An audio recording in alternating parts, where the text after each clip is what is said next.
오늘은 이제 7가지 치명적인 이제 마지막 시간인데 탐식에 관해서 말씀을 전하도록 하겠습니다.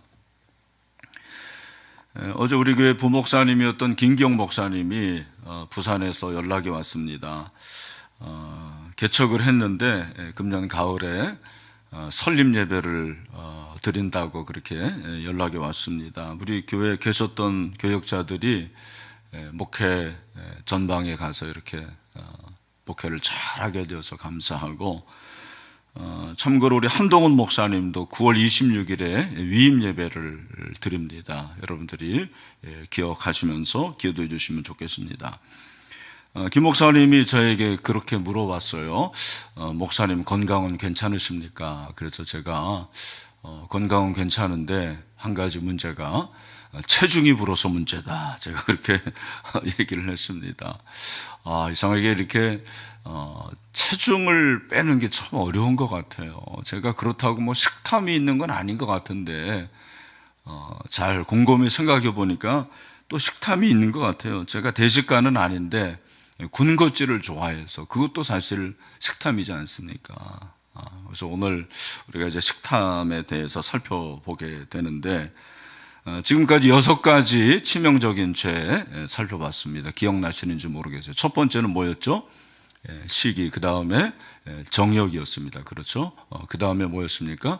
분노, 정욕, 그리고 나태. 5번째가 허영심이었고, 네, 그죠? 어제 뭐였습니까? 탐욕이 있는데, 오늘 이제 마지막으로 탐식이에요. 사실은 저는 탐식을 그렇게 죄라고 생각하지는 않았습니다. 뭐 탐식이 죄인가? 오히려 7가지의 가장 뿌리 깊은 게 저는 교만이라고 생각을 했는데, 이 초대교회 교부들은 8가지라고 생각하는 사람들은 7가지의 교만을 플러스를 했는데, 7가지의 교만은 들어가지 않는 경우가 많습니다. 이게 무슨 뭐 성경의 7가지 뭐 성령의 그 9가지 열매처럼 딱 정해진 게 아니잖아요. 정해진 게 아니고 교부들이 하나님의 말씀을 따라서 살면서 그리고 묵상하면서 7가지를 정한 것입니다. 오늘 말씀해 보니까 그들의 마침은 멸망이고 그들의 신은 배고 그 영광은 그들의 부끄러움에 있고 땅의 일을 생각하는 자라 그랬어요.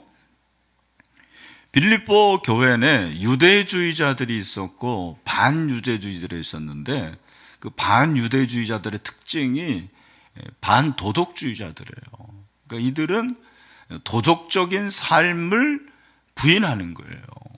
영지주의의 영향을 받았다고 말할 수 있겠죠. 이 사람들은 어떻게 살았냐면 자기의 쾌락대로 사는 거예요. 내 마음대로, 내 뜻대로 살아갔습니다. 예수님은 자기를 부인하고 자기 십자가를 지고 나를 따르라고 그랬는데, 이들은 이런 것들을 부인하는 거예요. 내 쾌락이 전부다. 내가 원하는 대로, 내가 가지고 있는 갈망대로 살면 된다.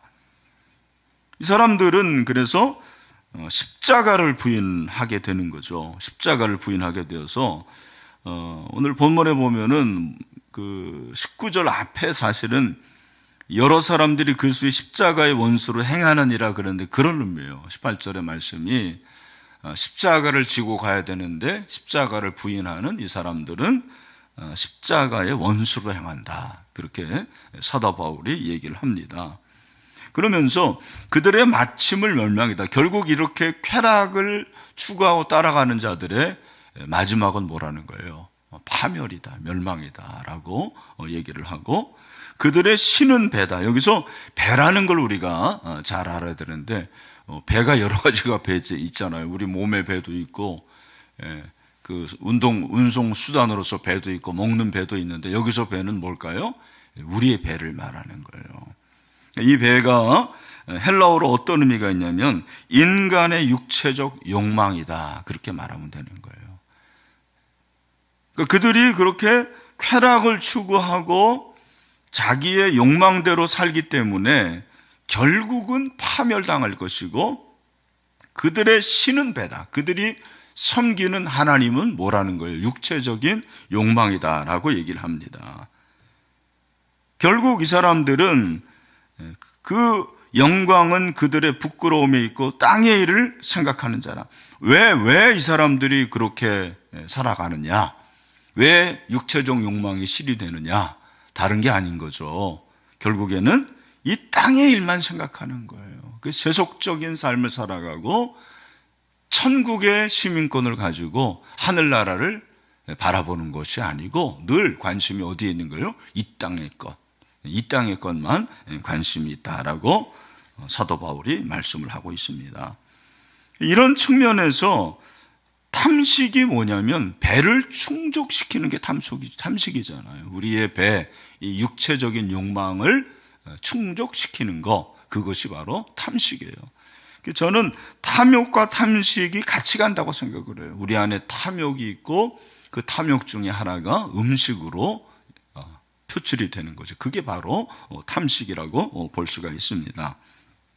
현대 사회에는 탐식을 죄로 여기지 않고 미덕으로 생각하는 것 같아요. 저는 그렇게 생각을 해요. 요즘은 방송의 대세가 뭐죠? 먹방이죠. 먹방이고 우리 민족은 무슨 민족이에요? 배달의 민족. 그래서 배달되지 않는 음식이 없습니다.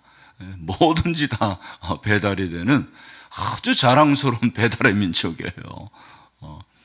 제가 이렇게 헬스장에서 헬스를 하면서 참 이렇게 속으로 웃는 사람들이 어떤 사람들이냐면 런닝머신에서 열심히 땀 흘리면서 뛰면서 텔레비전에 보면은 맛있는 녀석들 보는 사람들, 그런 사람들 보면은 속으로 웃어요. 야, 얼마나 먹고 싶으면 저러냐. 체중을 빼기 위해서 런닝머신에서 뛰면서도 맛있는 녀석들을 봐야 하는, 그것이 바로 현대인이 아닌가 그런 생각을 할 때가 있습니다. 이 초대 교부들은 탐식을 치명적인 죄로 여긴 거죠. 생각해보죠. 그 당시에 먹을 게가 뭐가 있었겠어요.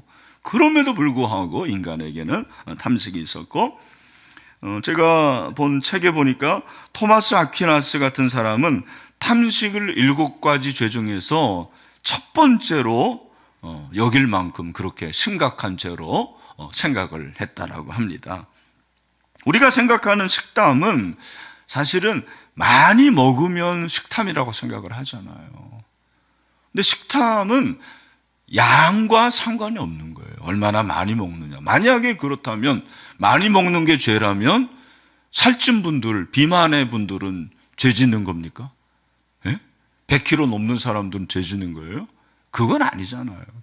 식탐은 죄와 이 양과 상관이 있는 게 아니고 또 질과 연관인 것도 아니에요. 어떤 사람들은 먹는 게 아주 까다롭잖아요.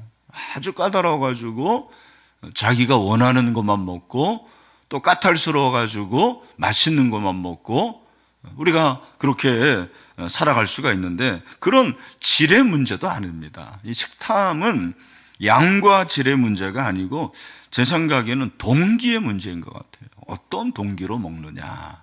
사실은 우리가 먹는데 동기까지 생각할 그 정도는 아니잖아요. 그 정도 여유 있는 사람들이 아닌데 결국 영성에서 우리가 생각할 것은 먹는 것까지도 관심을 가져야 되는데 그 먹는 동기가 뭐냐. 이 먹는 동기를 잘 보여주는 것이 저는 있다고 생각하는데 예수님 당시에 유대인들은 누구와 식사를 하느냐가 자기의 신분과 이치에 결정적인 영향을 미쳤습니다. 그래서 유대인들이 창녀나 세리와 식탁을 같이 하지 않았죠. 죄인과 식탁을 같이 하지 않았어요. 그런데 이 룰을 깬 분이 누굽니까? 예수님이죠. 예수님이 이 룰을 깨요.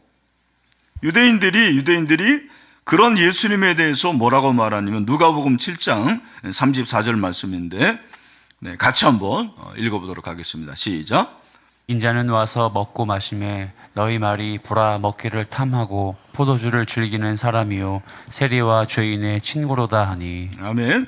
여기 보니까 결국 식탐의 원조가 누구예요? 예수님이에요. 유대인들이 예수님에 대해서 식탐한다고 얘기를 했잖아요. 먹기를 탐하고 그게 식탐이잖아요. 그럼 예수님이 식탐을 했느냐? 그게 아니죠. 여기서 먹기를 탐했다라고 한 것은 그들이 볼 때는, 유대인들이 볼 때는 먹는 대상이 잘못됐다라는 거예요. 그죠? 먹는 대상이 잘못되고 결국에는 예수님이 왜 그렇게 먹으셨는지를 모르는 거예요. 왜 예수님께서 죄인과 세리와 함께 식탁의 교제를 하셨는지 그 동기를 모르는 거죠. 예수님이 왜 그러셨습니까? 예수님이 왜 죄인과 세리와 함께 식사를 하셨습니까? 다른 게 아니잖아요. 그들이 복음을 받아들이니까 그들에게 복음을 전하고 영혼 구원을 위해서 결국 영혼 구원이 그들의 동기가 된 것입니다. 우리가 식탐에서 중요한 것은 양도 아니고 질도 아니에요. 어떤 무엇을 먹느냐가 중요한 게 아니고 먹는 동기가 뭐냐라는 거죠. 왜 먹습니까? 여러분들은 왜 먹어요? 먹는 동기가 뭡니까? 사실은 먹기 위해서 삽니까? 살기 위해서 먹습니까? 한번 생각해 봐야 돼요.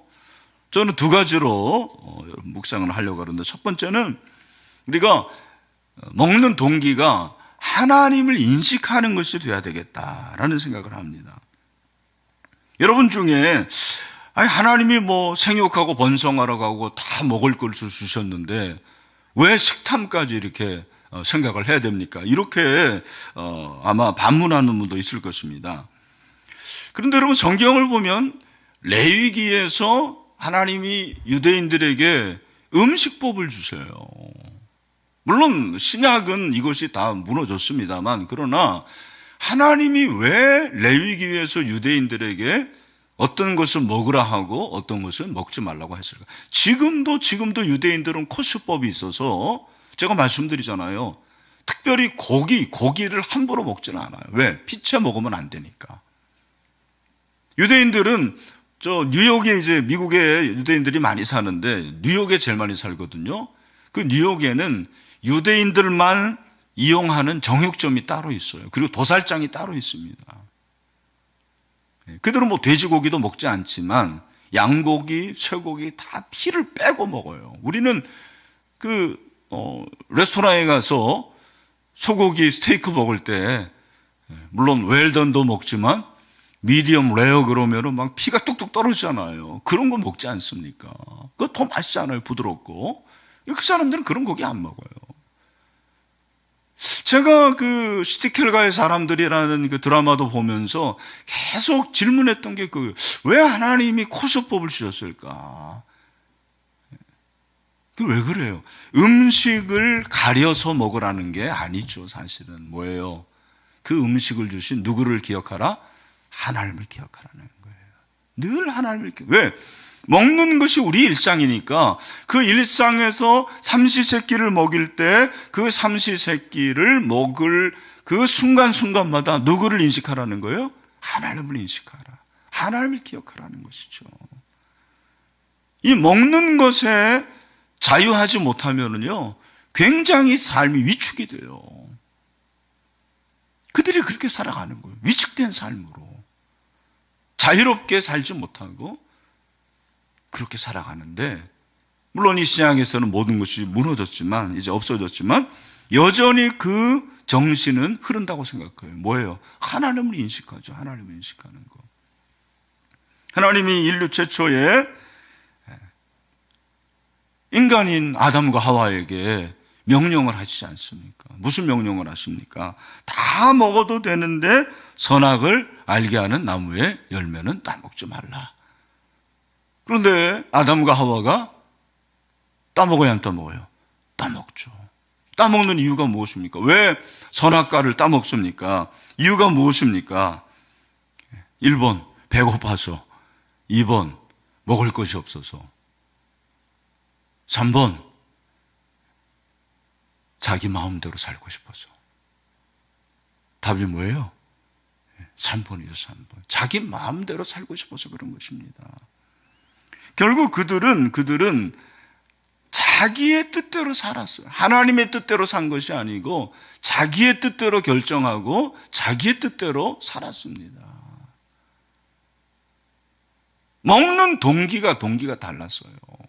배고파서 먹은 게 아니에요. 사실은 먹을 것이 없어서가 아니에요.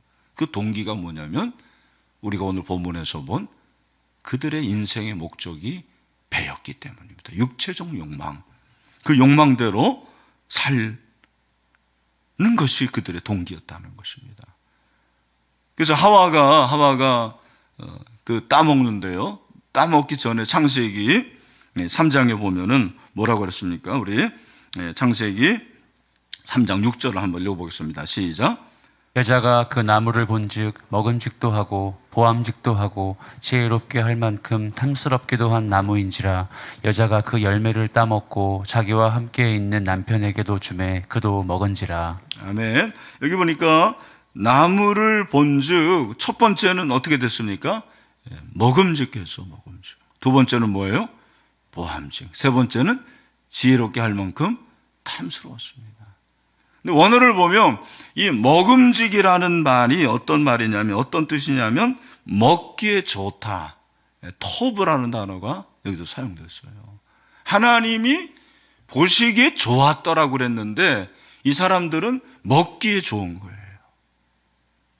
먹기에 좋다라는 것은 사실은 하나님의 뜻에 불순종하기에 좋았다. 그런 말도 되잖아요. 먹기에 좋았다. 보암직했다 이다라는 단어는 보는데 그 눈에 보암직하다.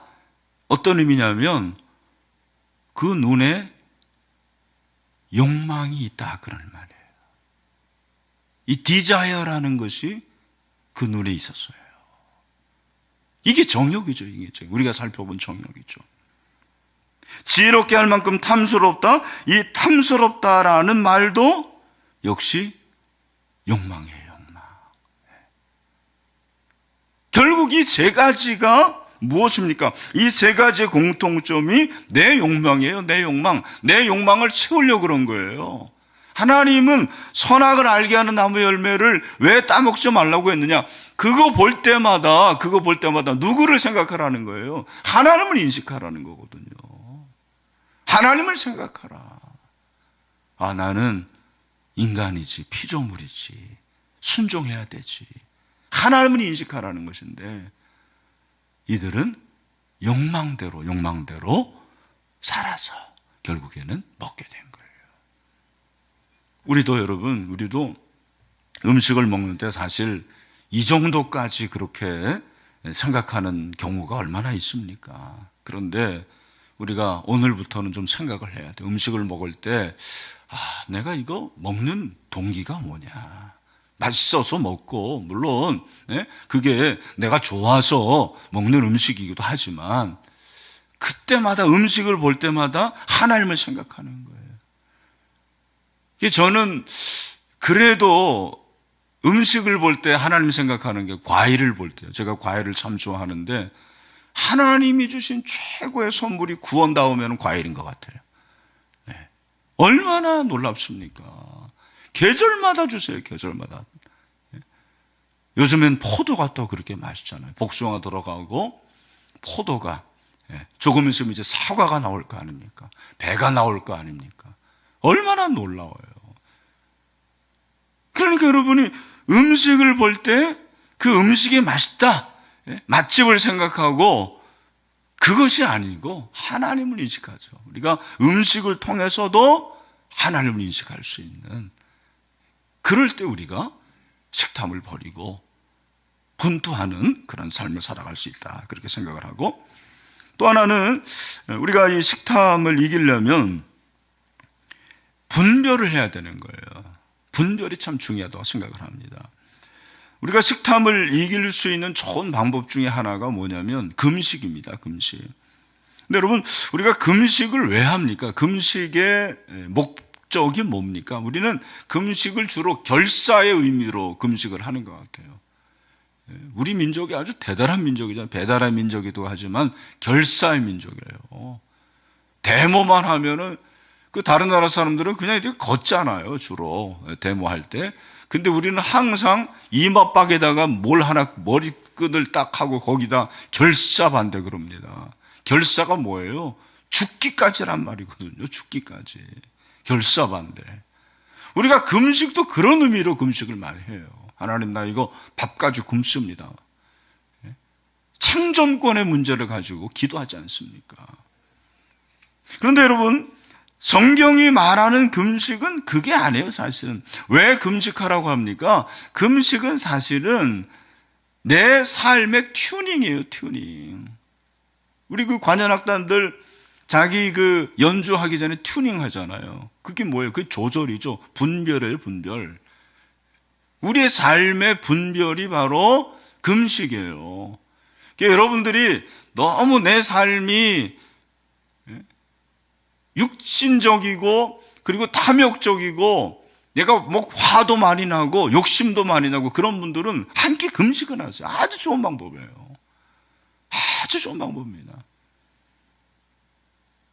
마틴 루터 같은 사람은 그가 칭의론을 강조했지만 그는 금요일 저녁마다 한 끼를 매주 금식을 했다고 그래요. 여러분, 우리는 체중을 빼기 위해서 금식을 하는데 그건 진짜 금식이고, 금식은 뭐냐? 하나님의 뜻을 분별하기 위해서 하는 거예요. 하나님, 이거 나 안 들어주면 안 됩니다. 그런 의미로 금식하는 게 아니라니까요. 물론 그것도 맞긴 하지만 더 중요한 것은 뭐예요? 주의 뜻이 무엇입니까? 분별의 의미로 우리가 금식하는 거예요. 우리가 금식을 할 때 그 하나님의 뜻을 분별하면 그 하나님의 뜻이 무엇인지를 알 수가 있는 거죠.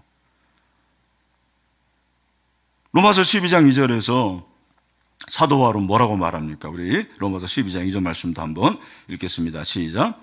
너희는 이 세대를 본받지 말고 오직 마음을 새롭게 함으로 변화를 받아 하나님의 선하시고 기뻐하시고 온전하신 뜻이 무엇인지 분별하도록 하라. 아멘. 하나님의 선하시고 기뻐하시고 온전한 뜻이 무엇인지 잘 분별해라. 그런 의미로 금식하는 거예요. 그죠? 우리가 이 식탐은 하나님의 뜻에 관심이 없게 만들어요. 우리가 맛있는 거 찾아다니다 보면은 하나님의 뜻에 관심이 없습니다. 저는 개인적으로 예수 믿는 사람들은 맛집 이런 거 너무 찾아다니면 안 된다고 생각하는 사람이에요. 시간이 아깝지 않습니까, 여러분? 먹을 거 맛있는 거 먹겠다고 음식점 앞에서 1시간 이상 줄 서는 거, 나는 그것도 하나님이 원하시는지 안다고 생각해요. 그 시간 아깝지 않습니까, 여러분? 우리가 주님을 갈망하고 주님을 사모하는 데는 1시간을 너무너무 아깝게 생각해요. 근데 그 음식 하나 먹으려고 줄 서고 번호표 받아가지고 막 그렇게 줄 서는 거, 그거 한번 생각해 본다 생각해요, 저는. 하나님의 뜻을 분별해야 돼, 하나님의 뜻. 정말 하나님의 뜻이 무엇인가? 하나님은 우리에게 말씀하시기를 원하시는데 그 하나님의 뜻을 우리가 분별해야 되는 거죠. 이 세대가 육적인 세대이기 때문에 아주 말초적이고 쾌락적이고 육감적인 그런 세대입니다. 이런 세대이기 때문에 먹을 게 발달이 되어 있는 거예요. 로마가 멸망할 때 얼마나 먹을 것이 발달되어 있었습니까? 그 귀족들 그냥 먹을 거 먹고 너무 배불러가지고 토를 일부러 하잖아요. 배를 또 비워야 되니까. 그렇게 하면서 또 먹고. 결국 그게 배예요, 배. 이 시대는 배를 추구하는 시대예요. 우리가 그렇게 되면 안 됩니다. 먹는 것이 죄라는 말이 아니고 내가 과연 하나님께 갈망하느냐, 하나님을 사모하느냐, 하나님의 뜻을 분별하고 하느냐. 음식을 보면 그냥 그 좋아하는 분들 보면 그렇지 않습니까? 텔레비전에서 보면 막 눈이 반짝반짝 초롱초롱합니다. 막 얼마나 기다리는지 그 음식이 나오기를. 근데 주님을 우리가 그렇게 초롱초롱 사모하고 기다리고 좋아하고 기뻐하고 그런 적이 얼마나 있습니까? 그래서 저는 여러분들을 정죄하는 게 아니고 좀 다른 의미로 우리가 음식을 보자라는 거예요. 음식을 먹는 동기도 하나님의 뜻을 내가 깨닫고, 그죠? 그 하나님의 뜻을 내가 분별하기 위해서 우리가 음식을 한번 생각해 보자라는 것입니다. 그래서 말씀을 맺습니다. 우리는 지금까지 이 분투하는 영성을 살펴봤는데 이 7가지가 사실은 결론이 있더라고요. 그게 뭐냐면 결국에는 뭐예요? 하나님을 바라보라는 거예요. 하나님께 집중하라. 그리고 내 안에 있는 욕망과 치열하게 싸우라는 것입니다. 내 안에 있는 그 탐욕 있잖아요. 이런 것들, 탐식, 정욕, 게으름, 분노, 허영심, 시기심, 이런 것들이 계속 올라와요. 쓰레기처럼 올라오는 거죠. 이것들을 자꾸 제어하고 제거하고 주님께 나아감으로 주님의 온전한 사람이 된다는 것입니다. 제자가 된다는 것이죠. 오늘 이 새벽에 여러분들이 이 시간에 있다라는 것 자체가 나는 기적이라고 생각하는 사람이에요. 이게 보통 일은 아닙니다. 또 우리가 왜 이렇게 합니까? 분투하는 영성으로 온전한 주님의 제자가 되기 위함이죠. 그래서 분투하는 영성으로 주님을 정말 갈망하고 주님을 사모하고 주님만 바라볼 수 있는 그런 온전한 제자, 승리하는 제자가 다 될 수 있게 되기를 주님의 이름으로 축원합니다.